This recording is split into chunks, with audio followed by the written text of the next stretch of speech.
Hey everybody, it's Sandy and Brian. So we took a little short trip, well, not short trip, took a long trip that wasn't planned.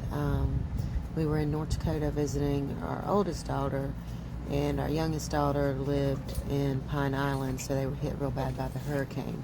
So continue watching the video and we'll attach some pictures from the island.